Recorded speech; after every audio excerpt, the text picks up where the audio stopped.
What's up, guys? My name is Tubby. Welcome to another commentary. Make sure to hit a like if you would. It really does help me out when you guys like the shit out of it. Now, what we're talking about in this video, obviously, is Ted DiBiase and Drew McIntyre. You may be saying to yourself, Tubby, who cares about Drew McIntyre? I do, because, you know, a couple years ago when Vince, handpicked him to be the next champion, and he thought he was going to be the next best thing, and then he kind of fizzled out. I think he was the Intercontinental Champion, and that was about it.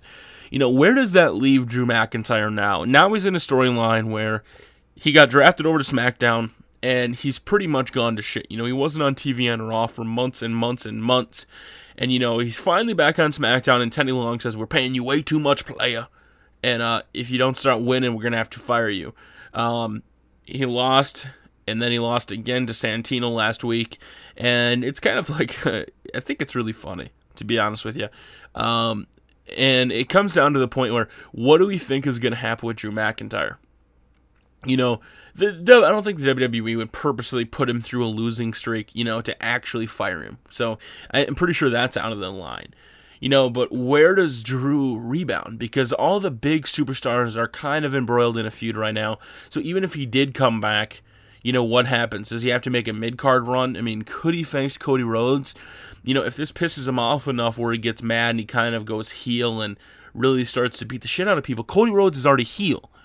So you really couldn't see a mid-card feud between Cody Rhodes and Drew McIntyre unless, Drew may manage to turn his, career around without turning heel, or unless Cody Rhodes turned face if he was going to go for a mid-card title. I don't see Drew McIntyre ready for, a top spot on Friday Night SmackDown for the World Championship. I could see him as a mid-card champion, and, that's just my personal opinion on Drew McIntyre. Also, before I, forget about it, you have Ted DiBiase, who was just a couple months, he was in a thing with Jinder Mahal, and then now he's pretty much, the DiBiase posse has kind of stalled the last week or two, and it'll be nice to see what happens with Ted DiBiase. He had a title shot a couple months ago. That fizzled out, and it really didn't go anywhere. So now it comes down to what's going to happen with Ted DiBiase. You have these guys like Ted DiBiase, Drew McIntyre, that are all kind of just fizzling when they could be doing a lot more. DiBiase is pretty popular. He's got the DiBiase posse. I like him. I like his moves. And I think DiBiase's got potential. When it was between Cody Rhodes and Ted DiBiase, I always thought Ted DiBiase would be the more successful one versus Cody Rhodes. That's what I always thought. And now it's turned the other way, where Cody Rhodes, the scrawnier guy, is the more important superstar in the WWE right now. So when it comes down to both these guys need to go on some sort of a program, where they get successful. I like the whole Ted DiBiase successful with Maurice storyline back in the day.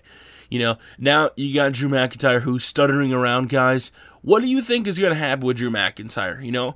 I think he'll eventually find his groove. I don't know what'll cause him to start winning. Maybe he just gets so fed up and just goes on a roll.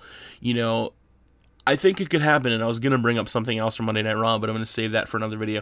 Guys, let me know what you think about Drew McIntyre. Should Drew McIntyre go on some bit of a roll and then, become a champion again? Should he be a mid-card champion? Do you think he's worthy of a WWE World Heavyweight Championship? And then what about Ted DiBiase? He's not really doing anything either. Could either one of these guys be a mid-card champion, guys? Let me know. Make sure to hit a like if you enjoyed the video, guys. My name is Tubby.